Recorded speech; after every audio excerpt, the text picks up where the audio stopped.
Hey everybody, welcome back to an all-new episode of 10 to Life with me, Annie Elise. I hope you guys are doing good today. Grammar police, sorry. I hope you're doing well today. We're talking about a love story gone wrong today, and a love story that's pretty complex, had some craziness, and kind of the new age craziness, because I feel like these days it almost feels like more couples meet online than in more of the traditional ways, right?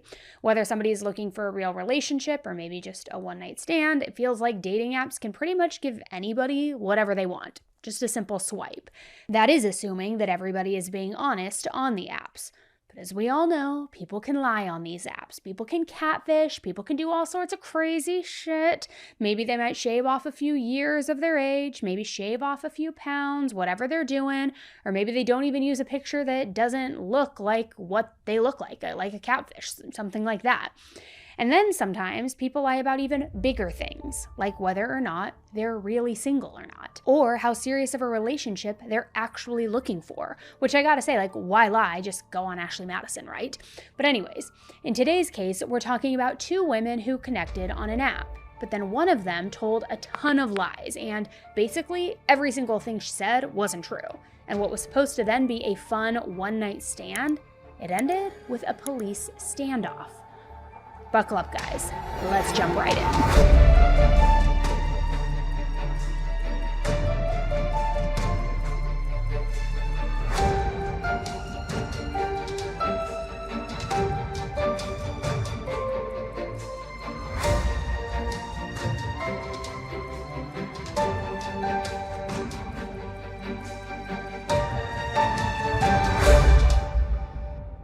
So let's go back to 2021, and we are going to be talking about 36-year-old Heidi Kathleen Carter. She had very long, dark, straight hair, thin eyebrows, brown striking eyes. She lived in Evansville, Indiana, which is a bigger city. It has a population of around 115,000 people, and it's way down by the border where Kentucky is.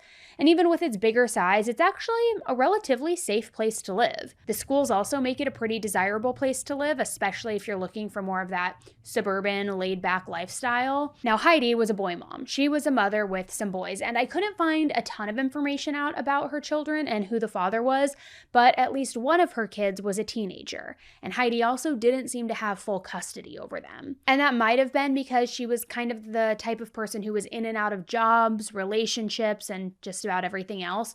Her life had kind of been a little bit of a mess for years, and the mess included problems with the law, like how in the fall of 2017, she was over at a friend's house with her dog. When the friend didn't shut the front door, Heidi's dog escaped, which made her so mad, and mad enough that she began punching her friend in the face multiple times.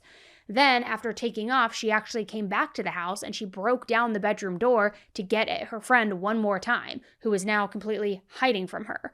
Just a little bit unhinged, right? Not like your typical traditional response to your dog walking out the front yard. Now, finally, the police arrived at this scene, but Heidi was apparently still mad about this situation because even after the police handcuffed her and were trying to get her into the van, Heidi was trying to kick them, kicking and screaming, trying to fight the cops now. So for all of that, she ended up being put in jail for 54 days. However, she apparently didn't learn her lesson because the very next year, Heidi was once again arrested on domestic battery, and she was sentenced to a year in jail this time. She ended up taking a plea deal, and she only had to be in jail for 13 days, so all in all, I'd say she kind of got off pretty easy. But I think it's safe to assume that her run-ins with the law were at least part of the reason why she didn't have custody over her children. But with all of that being said, Heidi was now working hard to get her life back on track, get her life in order, less messy, less chaotic.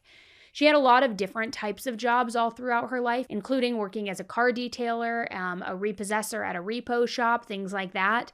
But then around the time that COVID began, she was a bit down on her luck. Luckily, though, a friend of hers named Jason Harvey felt really bad for her and decided to invite her to come live with him. Heidi was living in a motel at the time, and Jason said that she could stay on the bottom floor of a house. He lived on the top floor with his 2 teenage kids. So the house itself was kind of like a duplex situation, that kind of setup, with 2 separate entrances. And Stinson Avenue was a very quiet and peaceful street to live on for the most part, so it was almost like the perfect place for Heidi to just reinvent herself, to figure out what was going to be next in her life. And she was also thrilled to get out of that crummy, crappy motel that she was staying at and finally now be at a comfortable place. So in or around 2021, that's exactly what she did. Jason seemed nice, seemed trustworthy, and the whole situation was pretty much exactly what Heidi needed. She even bonded with Jason's 2 kids who really liked her, and she was overall a good tenant as well. But Jason ended up having one problem with her, and it was that a lot of the time she had her boyfriend over at the house. Her boyfriend was 46-year-old Carey David Hammond, and whenever he would be over, they would fight.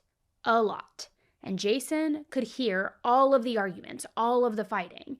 Now, this also wasn't some long-term, super established relationship that Heidi was in. She and Carey had only been dating since that summer, but they were already fighting all the time, and those fights got pretty bad. Just super loud, super disturbing, not only for Jason, but also for his kids. It was kind of the definition of a toxic relationship. Heidi and Carey said that they were in love, but that they unfortunately just had a really bad way of showing it. And like Heidi, Carey had also been in some trouble with the law before, hence the mugshot from before. Now, these charges weren't for anything super serious. It was stuff like disorderly conduct, things like that. But still, it wasn't the sort of thing that Jason wanted around his kids. So between that and these constant large arguments that weren't dying down at all, Jason finally kind of just said, like, look, you can stay here until you get things figured out, but please, no more having company over. The fighting's got to stop. Like, it ain't working for me. Now, that might have been a little bit of an overstep if, say, Jason and Heidi had been traditional roommates, or if this was your standard landlord-renter situation. But from what I can tell, and in all fairness, and I could be wrong, it doesn't sound like Jason was even charging Heidi for rent. She was staying with him completely for free, or maybe potentially paying a very small, minuscule amount, which was mostly just, symbolic in nature. I don't know. But basically, Jason was doing Heidi this huge favor by letting her stay somewhere that should have been pretty much completely out of her budget, since remember, she was living at that motel right before. So he had a right to set boundaries in all of this and say, no more, my house, my rules, whatever that might look like. So Heidi agreed to his rules, and she said that she wouldn't have Carey over anymore, or anybody else for that matter. However, that was very short-lived, because she quickly fell right back into the routine of having Carey over. Not only over, but also to spend the night. She would also have friends over all the time and was just kind of completely disrespectful of Jason's one and only rule that he had for her. She just wouldn't listen. But Jason worked long shifts, and he didn't even realize most of the time that Heidi was breaking his rule, which meant that she was pretty much just getting away with it, at least as long as she and Carey weren't fighting and catching his attention on the rare occurrence that he was home at the time. Well, on October 19th, 2021, Heidi realized that she was about to get into some trouble, majorly, because every now and then Jason would drop by her floor of the house that she was on to make sure that everything was clean, that everything was in good condition, but her unit was very, very dirty, and she also had been breaking all of his rules. She knew that Jason was supposed to come by and that he wouldn't be happy with the state of her living space. She also knew that she couldn't clean up everything on her own. So Heidi decided to reach out to a friend of hers from a construction job that she had worked named Cynthia. Heidi knew that Cynthia would be willing to help given her situation, especially because Cynthia was pretty hard up for cash at the time. In fact, she also didn't have a home. So when Heidi asked her if she could come over, help her clean up, and added that she was willing to pay Cynthia for her time, it really was a no-brainer for her. Now, this was all in spite of the fact that Heidi kind of came across as pretty suspicious from the moment that she actually asked for this favor. She just showed up out of the blue and offered Cynthia a job. And Cynthia noticed right away that Heidi had blood on her shoes, and she was also carrying a gun on her. So she thought that it was kind of weird, but she didn't really think much more about it. But it seemed like maybe there was a red flag here. Like, why is she showing up all of a sudden, asking me to come clean her home? She's got blood on her shoes. She's holding a gun. She's offering me money. She seems a little, desperado. But hey, I need the money. She's kind of a friend and acquaintance. Let me go help her, right? I mean, nothing majorly outright crazy. So Cynthia went back to Heidi's place to start cleaning. But guys, she really had no idea what she was getting into. Because when she stepped inside, first of all, she was immediately hit with like this disgusting foul odor of dog poop.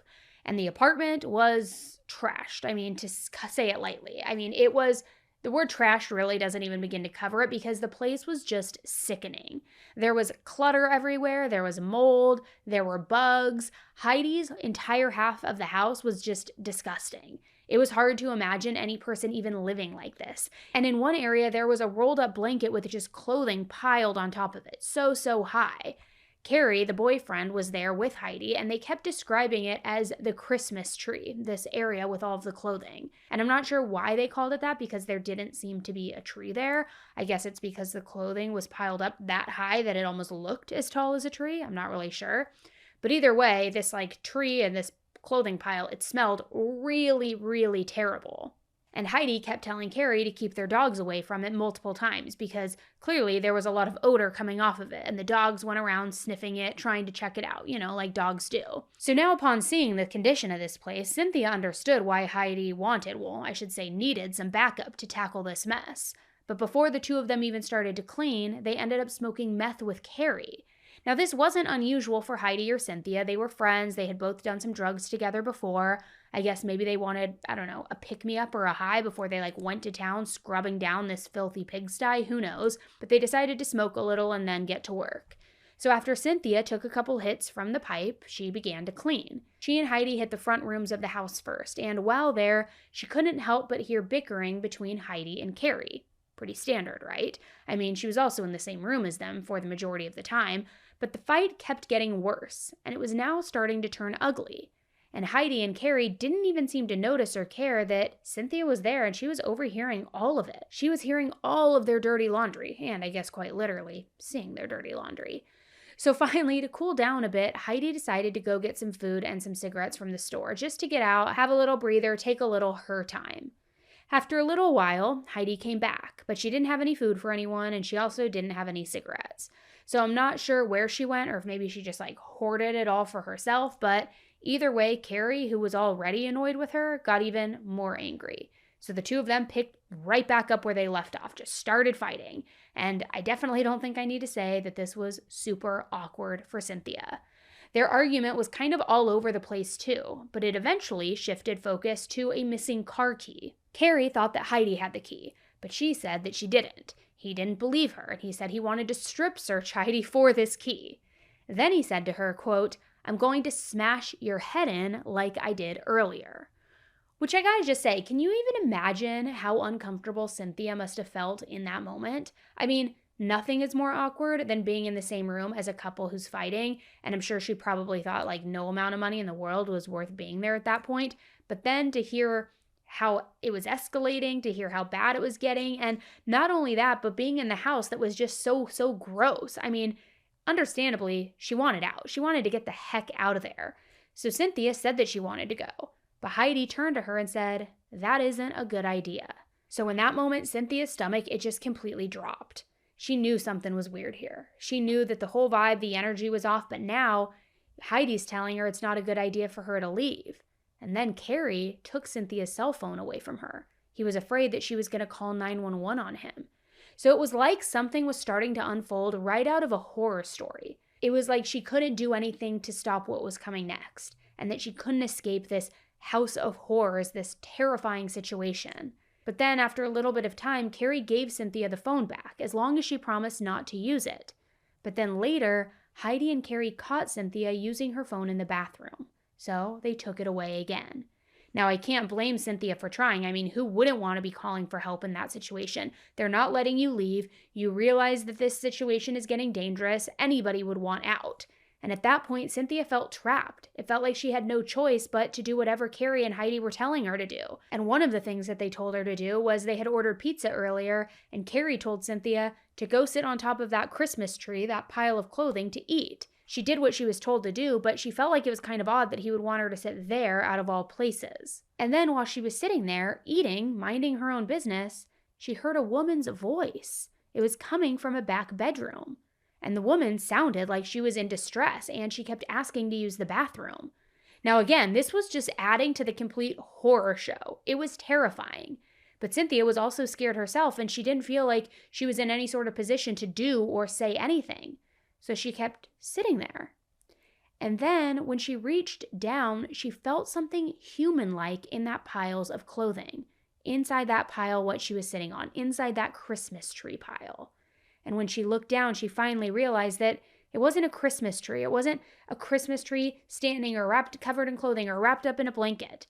It was actually a cold, dead body. So in that moment, Heidi and Carey, they realized that Cynthia had discovered the dark secret that they had been trying to hide, the one they had been trying to clean up around. Cynthia stood up and she started screaming about finding a body. But at that point, Carey just pushed her down into a chair and he told her, you better listen to me. You better shut up and you better listen to me. He also yelled, everything is going wrong, as though it was some master plan and they're hitting all of these speed bumps along the way. And Cynthia wasn't going to wait around to just find out any more about what this true horror show was. So she just took off. She ran. She got out the door, she hid in Heidi's van, and I'm not sure why she didn't keep running unless she thought that one of them would come out with a gun and shoot her while she was halfway up the street, but she hid. And I gotta say, that is a fair thing to worry about because she had seen Heidi with that gun earlier. So she's hiding, and right away, Heidi came outside to look for her. And when Heidi opened up the door to her van, Cynthia quietly opened another door, just sneaking out, trying to go undetected. And she escaped. Heidi had no idea that Cynthia had even been in there or that she had left, and after some searching, she just kind of gave up and went back inside. So Cynthia was still running down the street, trying to put as much distance between herself and that house as possible. And finally, she noticed an Indiana State Police car, and inside of it was an off-duty state trooper. Now, at that point, Cynthia actually had an active arrest warrant out for her, but she didn't even care. She was panicking. So she told this officer what she had found at Heidi's house, and she begged for him to come and help her. Luckily, the officer believed her too, and it would have been very easy for him to just look at this dirty, unhoused woman with this story that sounded, frankly, mental, crazy, and figuring that she was just making it up or hallucinating. But instead, he believed her, and he decided to call in reinforcements. It only took a few minutes until around 11 p.m. that night, and Heidi's home was now surrounded by police officers. They shouted at her and used microphones to make sure that Heidi would hear their voices from inside the house, and the police were demanding that everybody in that house, they needed to come out, and they needed to come out with their hands up. And luckily, someone listened. In no time at all, somebody did come out peacefully with their hands up. But it wasn't Heidi, and it wasn't Carey. It was Jason, Heidi's friend and landlord. Jason was fully cooperative. He did everything that the officers were asking. He backed out slowly, put down the bottle he was carrying when they asked him to, crouched down on the ground, and that's when the police explained what was going on here. Because frankly, he had been completely clueless up until that moment. Remember, he had separate entrances. He was on a whole different floor. He told the officers that he had been sleeping this whole time, but that he got up to use the bathroom when the sirens, the lights, the loudspeakers were all signaling that something was wrong, that something was going on outside.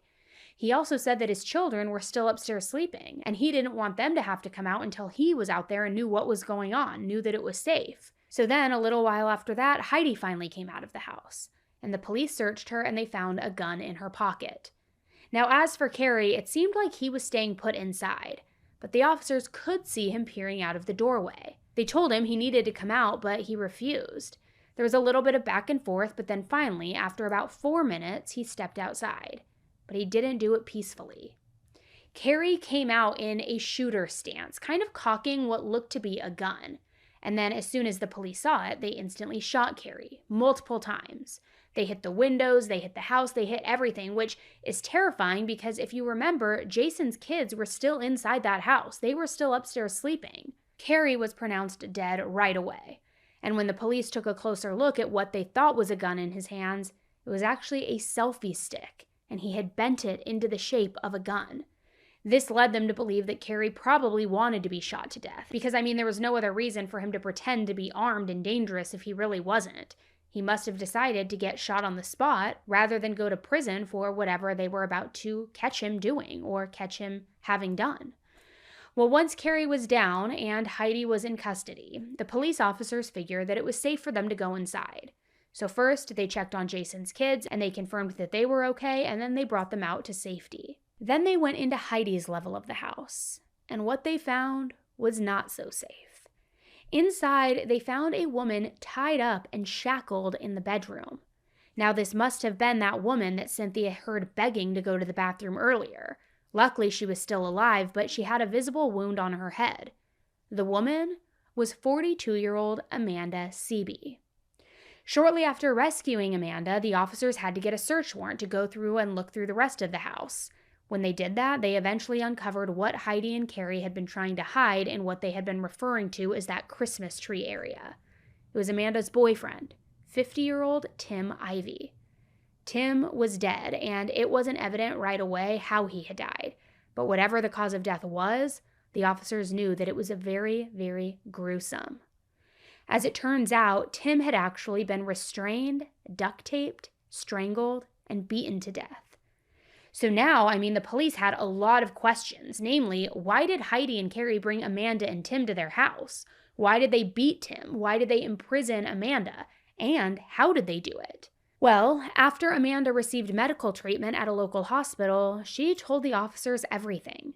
She said that she and Tim had been dating for a little over a year. They were now at a stage of their life where they had older children from previous relationships. They got along great. They spent every day together. They were inseparable, and they did everything together. And I do mean absolutely everything. So on the 19th, which was close to a week before everything went down with Heidi and Carey, Amanda struck up a conversation with Heidi on a lesbian dating app called Timey.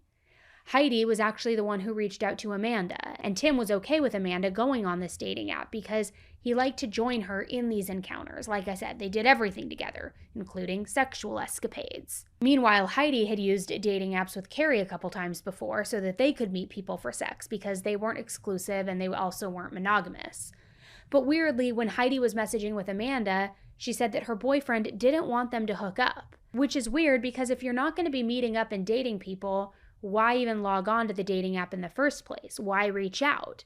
And why would she keep talking to Amanda beyond a quick hey, it's not going to happen after all, but thanks anyway, thanks for the conversation, that kind of thing. Instead, they kept chatting for a few more days. And then Heidi told Amanda that she had broken up with her boyfriend, but she hadn't. She was still with Carey in real life. But she kept piling on the lies, one after another, saying she was really interested in meeting up with Amanda for sex. And Amanda, of course, she seemed to be down too. Amanda also said that her partner Tim would be there to watch and maybe even participate in it. Which, I can't emphasize this enough, I know I've said it before, but Amanda did not go anywhere without Tim. But this wasn't just for a kink thing for them. Amanda also didn't feel totally safe meeting strangers for casual sex, so she liked having Tim there to help protect her. And of course, like any couple who's still in that honeymoon stage of their relationship, she just really liked spending time with him, even if that time included having sex with somebody else, which, again, to each their own. It's all personal opinion, right? So in addition to talking about what role Tim would play during the sex, there was also some back and forth and negotiation between Amanda and Heidi about what they were willing to do, what their boundaries were. So they kept talking, they kept going back and forth, and then they worked out all of the specifics. And finally, Amanda said that she and Tim were coming over to Heidi's place. This was at 4 a.m. on October 19th, 2021.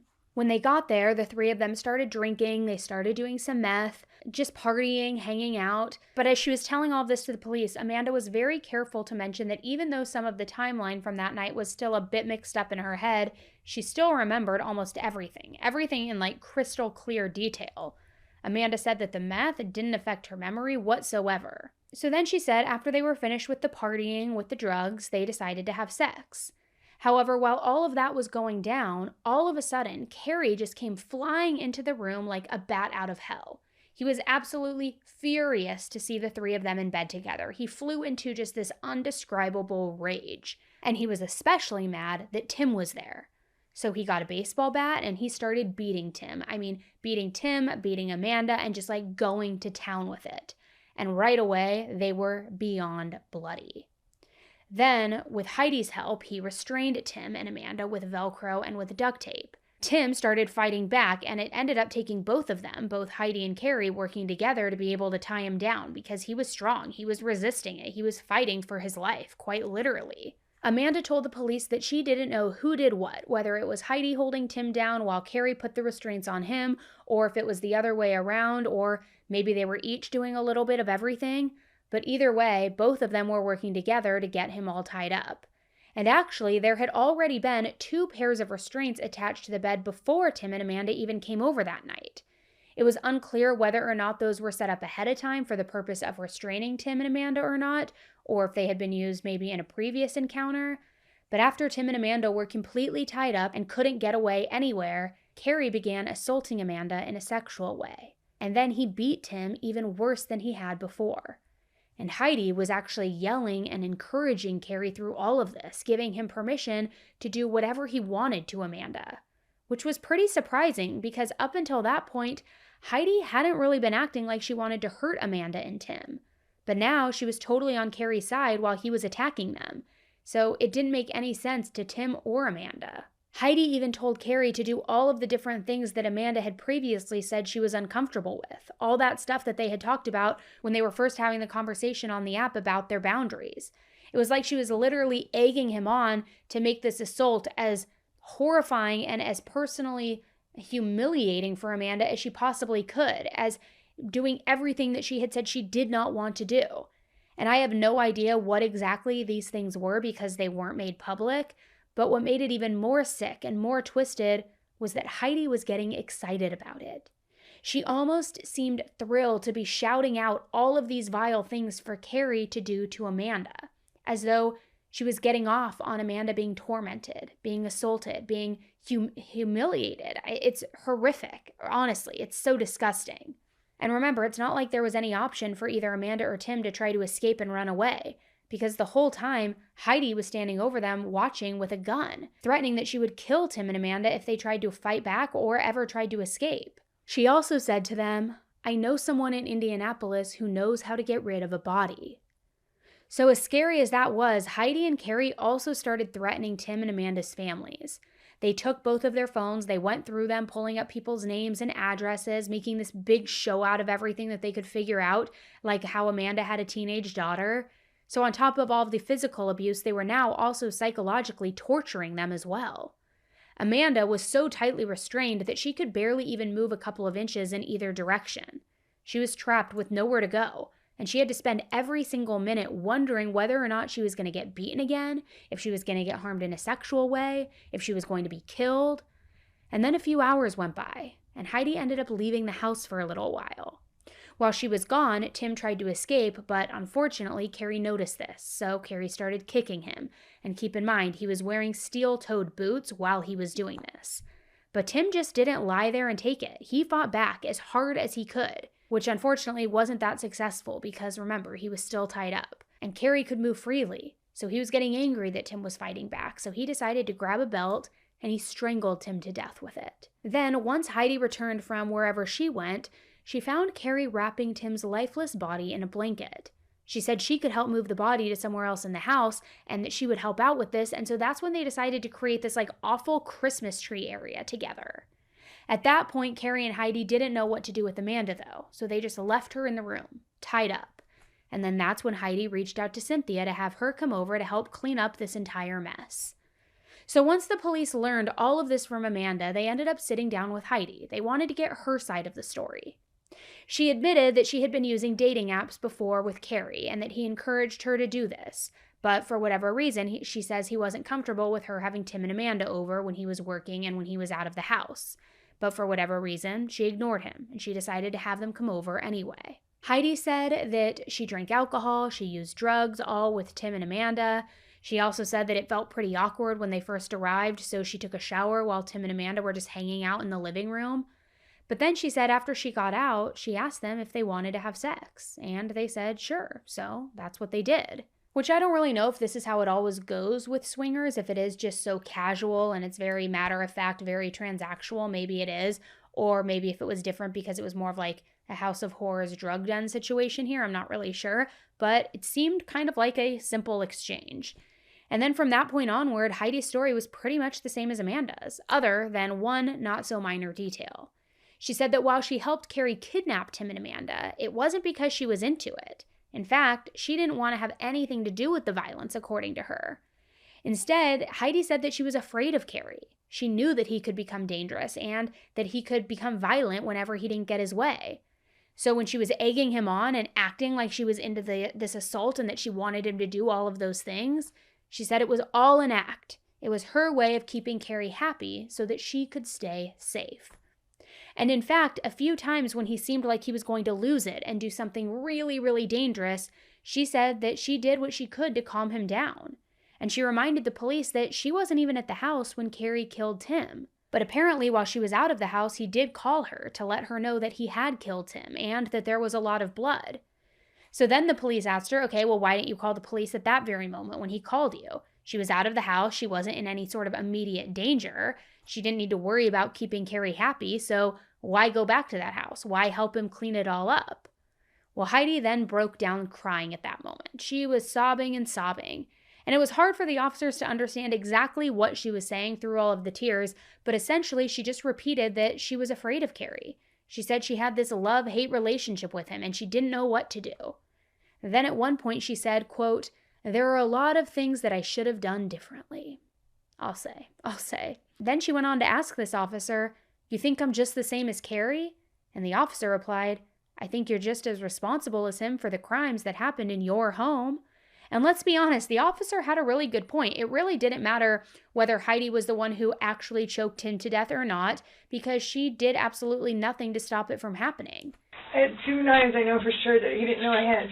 And then the gun, because he was just in the van, I was trying to leave him, the tires messed up. I don't have panties on. Okay, well, I am going to search you. You've already had a gun on you, and now you're going to be in this room. So if you want to be out of these cuffs in this room, I understand. Well, so with you, Amanda, and Tim, one of you guys was taking pictures while this was going on? Who was taking the pictures? I believe it was Tim. Okay.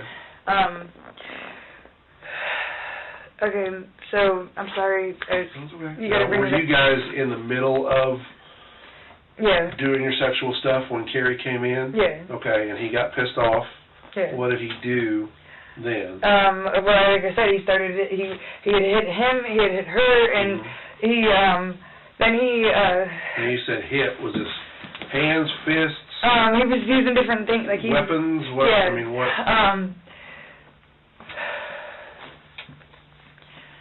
I can't remember. I just remember seeing his face. It was just like, and it was whose face? Carey's. Okay. But so he gets mad, and he. What kind of weapons did he use? You said he used a baseball bat. Okay. And he. On both of them? Yeah. Oh God.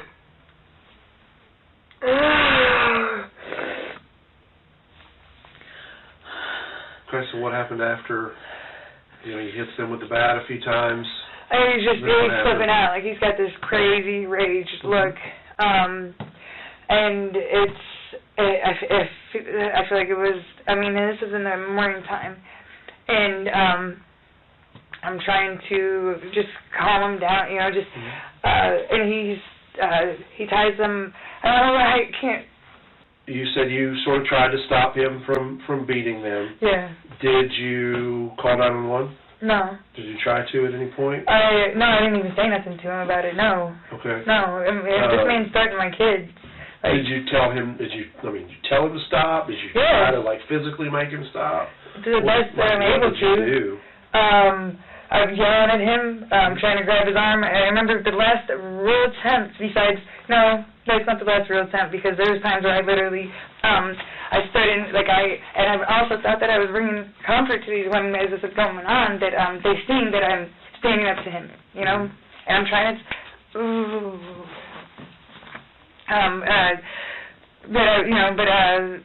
when in the very beginning of all this, that's what you're referencing towards, me yelling at him, I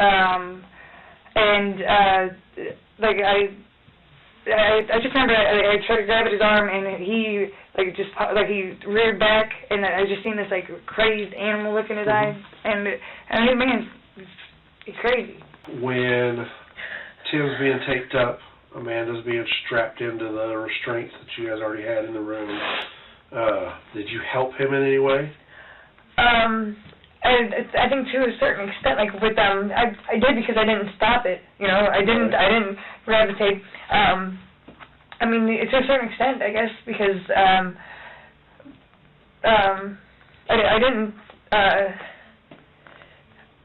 didn't stop him. Right. I feel like I did. Did you ever, other than when you guys were having sex together, after that, did you ever put your hands on Amanda or Tim in any way? Did you help put her in the restraints? Mm-mm. And then did you put tape on either one of them? Mm-mm. No. No, but Did you put any kind of plastic over Tim's head? No. No? No. Did he do that? Yeah. What plastic? There was a Spider-Man thing that he had covered him with. Mm-hmm. Spider-Man thing. He peed on him. Okay. Did he ever do anything to her? Yeah. What did he do to her? Oh, he did sexual things to her. He hit her. He talks a lot of crap. Mm-hmm. Did you ever make any threats towards either one of them? No. Like verbal threats? Did you do anything to them? No. I basically, I don't know how to say, like, when he was doing things, I basically, like, I wouldn't say reinforced it, but it's like, you know, he's, like, but I didn't show when he was doing it, I didn't show emotion, like, I was trying, those times where it's like, at first I was just, like, I didn't stop it, I tried to, but then I didn't, out of fear, I feel like I could have done more, like, I could have tried to grab, you know, something from him, or hit him, but, no, but he, I acted like I was with him at certain points, but then as soon as he wasn't there, then I would try to calm her down. I mean, did you ever encourage what he was doing? Mm-mm. No? I mean, did you ever join in like, making threats to them, to kill them, No. or to do anything to them? No. Did you, like, tell Amanda or Tim that you were going to help get rid of them at some point? Did you tell them anything about being able to get rid of their bodies or anything like that? I don't know anything how to get rid of a body. I've never been in a situation like this. Okay. Did you tell them anything about knowing somebody that could? No. Did you tell him anything like that in front of them? Yeah. At this point, the Tim's body is wrapped up, and it's got stuff on top, like, and right there in my fucking dining room. You know, my dog was laying on top, like, all this Carey sits on it like it's a fucking couch, and he kept making threats that he was going to show me and the shorter girl, Cynthia. Anyways, he's making threats to do what? To show us his body. Okay. I mean, I've seen him drag, pull it, oh my God. Did you help him move the body out of the... No, I was there when he did it. Right. I was in the fucking bedroom, like, when his body was there, like, just sitting there, having to walk past it. I've never had to deal with something like that. But did you help him move it? No. Are you sure? I'm sure. So, was it wrong? Beaten and tied up and in front of you. Yeah. You didn't think to call 911 while you were going?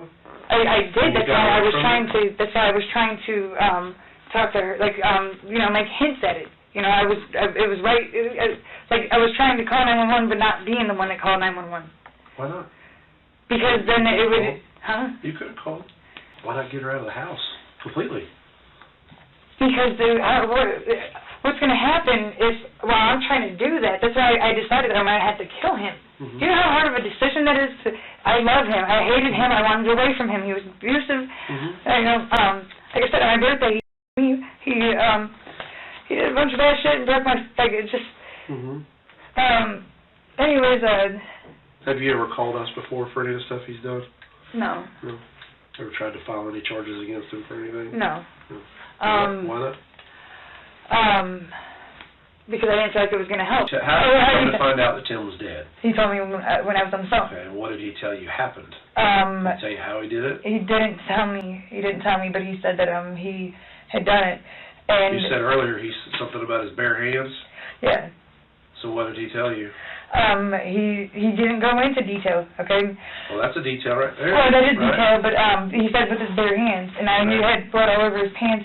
There was blood everywhere, okay? And he was in the middle of cleaning it up. It's like a fucking bloodbath. And when it was just her and I had asked how, I said, did you watch what happened? And she said, yeah. I said, why didn't you close your eyes? And what did she say happened?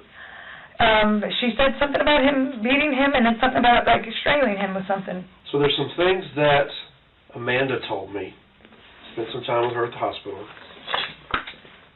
There's some things she told me that don't exactly line up with what you're telling me. About what? About what went down in the house after Carey came in. Okay, good. okay? Like, you helped restrain her. You helped tape up Tim. You encouraged him while he was her. I encouraged him? Yes. You had a gun in your hand in that bedroom threatening both Amanda and Tim. You told them that you knew people in Indianapolis that knew how to get rid of bodies and that you guys were going to kill them both and get rid of them. She saw a gun in your hand. You did help move Tim's body from one room to the other. I acted like I was going to. This is after he had had sex with me, okay, and I that's why I don't have panties on, okay? I said I acted like I was going to, okay? What about the other stuff? I mean, her saying that you helped tie them up, that you helped restrain them, that you and that I encouraged him to, okay, I did by him myself. That you had the gun in that room and made threats to both of them to kill them both. That you prevented them from leaving. Yeah, eventually you took the restraints off. I think, I think the way she tells it, you were a lot more involved in what you're telling me here. I'm a lot more involved. Like how would I be a lot more involved? What happened in the room? Like I knew that he was going to come in and do that shit?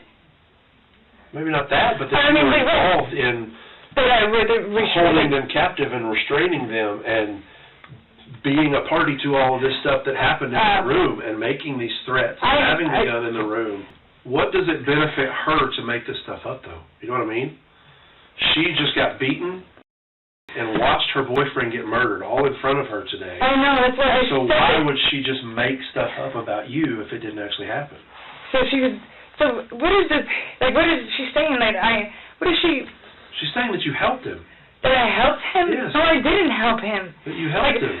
No, I didn't. Like, by restraining her? Yeah. Okay, now, the threats, like I said, when I was trying to put the redirected or whatever from her to him, okay, yeah, I did do. Okay? What do you mean? Like what? Oh, my God. Yeah, but does that make me a guilty person, a guilty party? Like, I'm some fucking predator that I'm going to just sit here and beat and rape people? That's the whole fucked up situation, okay? Who had the worst end of it? Amanda. Okay? Her boyfriend, he's dead. It's done. He didn't have to fucking deal with that shit. Amanda. Okay?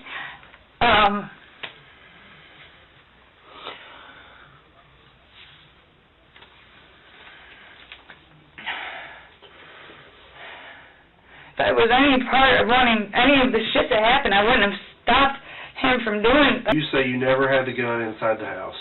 No. Okay. That's one thing I still don't understand is why she would tell me that you did have the gun and that you were making threats that both of them weren't going to die. If you were playing along with him like you said, sure, but I mean, why would she tell me that you had a gun? He had the gun. He had set the gun down. I had not had the gun. I did have the gun, you know that, but that I don't know. Why would she say that? What else did she say that was fucked up? That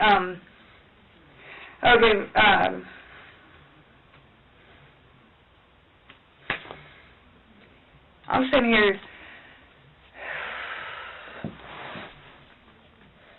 And I'm going to be honest, without being offensive towards you, okay? I'm in a very fucked up situation, okay? And I feel like you're coming at me like when all I've done was try to keep myself alive and keep two women alive, okay?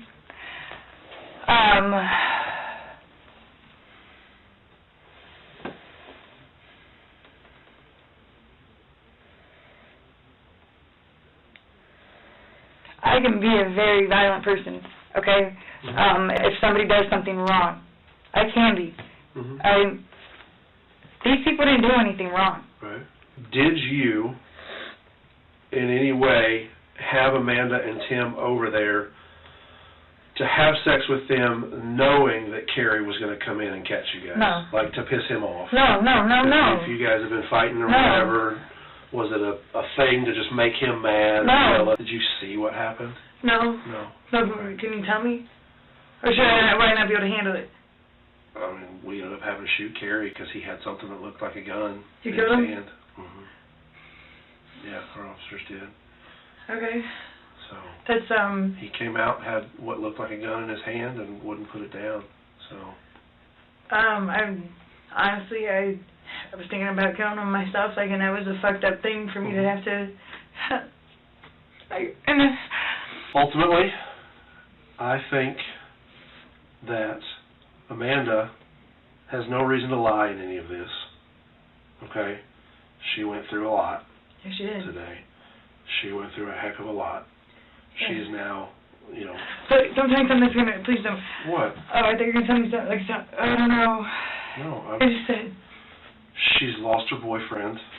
Okay, good. Right? She was beaten, she was right? I don't think that she lied to me about anything. She was very detailed. She was very open. She was very honest about everything that happened, in my opinion. And I believe what she told me, okay? I believe that you helped tie them up or bind them up. I believe that you had that gun in there and made the threats that they were both going to die.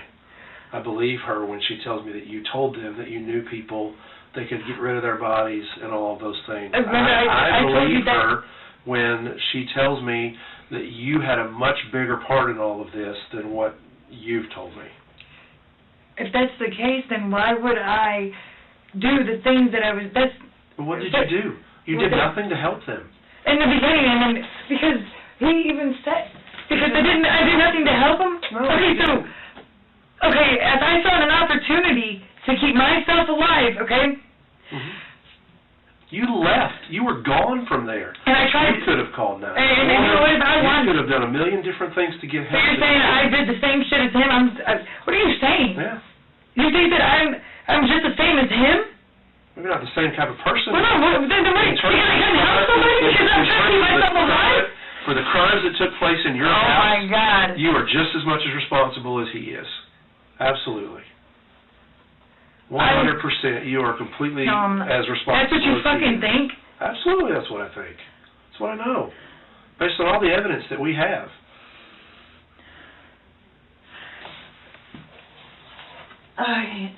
Okay, so I'm done, unless you have any questions or anything else you need to add. If I'm just as guilty, why...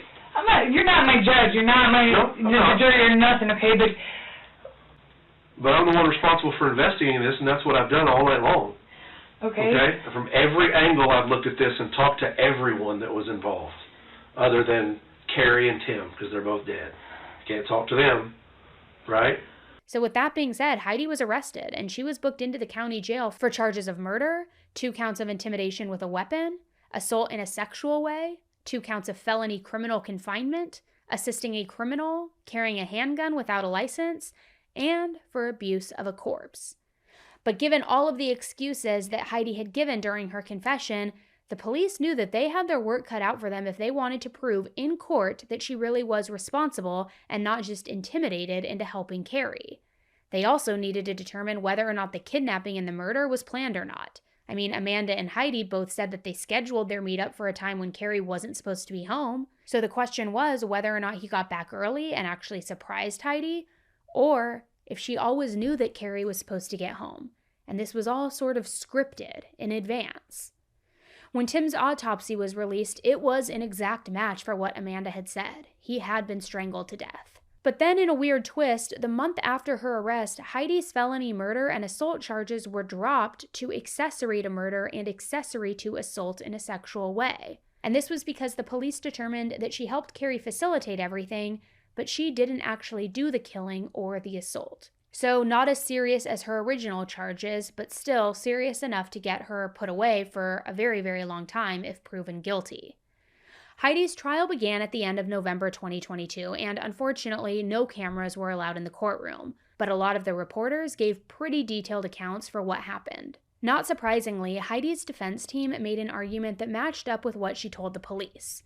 She was one of the victims in this. She wasn't the killer.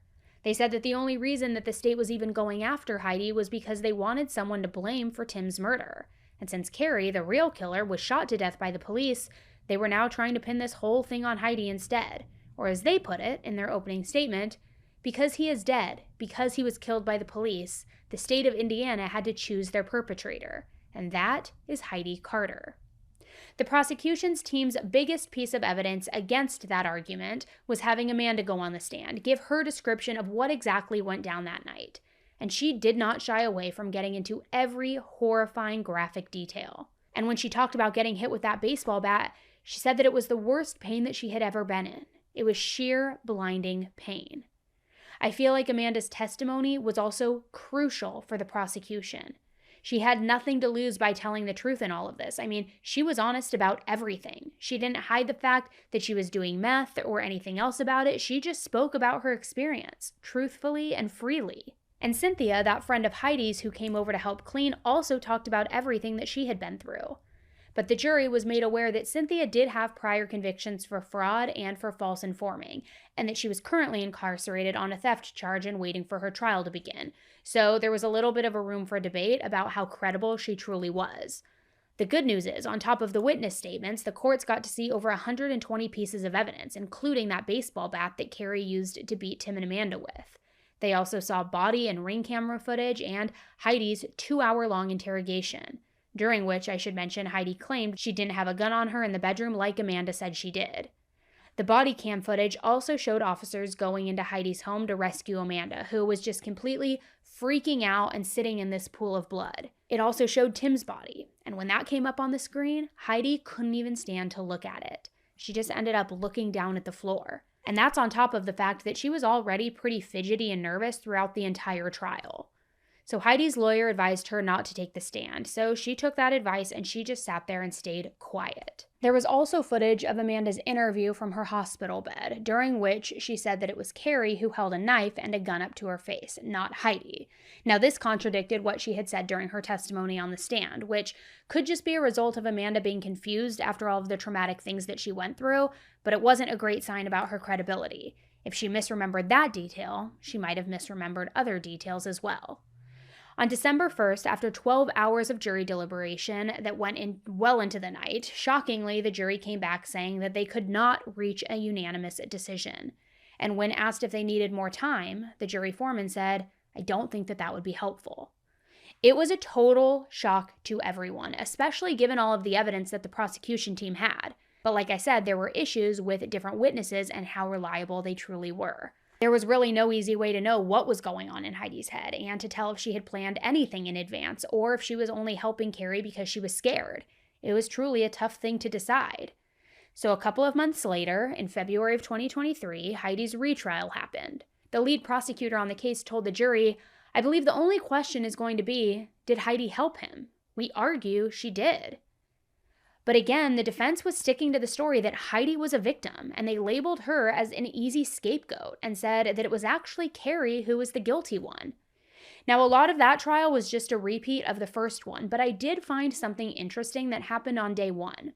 The defense lawyer actually said that Heidi was trying to help Amanda while she was held captive. The lawyer asked Amanda about food that Heidi gave her, clothing that she gave her, and other things like that. And Amanda said, "Yeah, she said that she was going to get me out of there, but we'd have to kill Carey first." Amanda also said that Heidi told her while she was trapped in that bedroom, "I'm not going to let him hurt you anymore." So now, looking back at all of that, in hindsight, Amanda told the lawyer that she felt like Heidi was making empty promises, especially because she never once tried to actually stop Carey through all of this. In fact, she helped him. But again, it was all a very gray area, debates about what Heidi could have been really thinking. Was she truly scared? One witness was a forensic scientist who described the testing that they did on Amanda after the attack that she survived, and the analysis showed moderate to very strong evidence that Heidi's DNA was on Amanda. But the problem was, Amanda had already admitted that she and Heidi had originally been participating in this consensual sexual act together. I mean, that was the entire purpose of Amanda and Tim coming over in the first place. So it shouldn't be all that surprising that Heidi's DNA was found on Amanda. Because of that, it was basically impossible to prove if Heidi had harmed Amanda in a sexual way after everything that they had already done that was consensual. But there was also evidence, nothing super concrete, but some evidence that Heidi's DNA might have been on a bungee cord and a bloody rag that had been on Amanda's neck. In fairness, the crime happened in Heidi's house where she lived, so there were some innocent ways that her DNA could have ended up on that. But the prosecution also showed the jury a bunch of Facebook messages, which didn't really prove anything, but it also didn't make Heidi look good either. I mean, not to say the least. In some of the messages, Heidi would go on and on about her violent fantasies that were sexual in nature. She talked about wanting to act out her desires with somebody for real in these fantasies, and it was something that was really on her mind and something that she hoped to find somebody that was down to do it with her. At one point, she also took a selfie while she was sitting in a car with a bunch of handguns on her lap. And I can't help but wonder if she used that same selfie stick that Carey had bent so that it would look like a gun. Just a little detail that was on my mind. Either way, the picture was incredibly helpful for the prosecution, because the gun in that selfie matched the description of the gun that Amanda said had been pointed at her. The police hadn't been able to find the actual gun, but these pictures was the next best thing in terms of proving that it existed and that Heidi had access to it. So after a relatively short trial, the jury deliberated for 7 hours.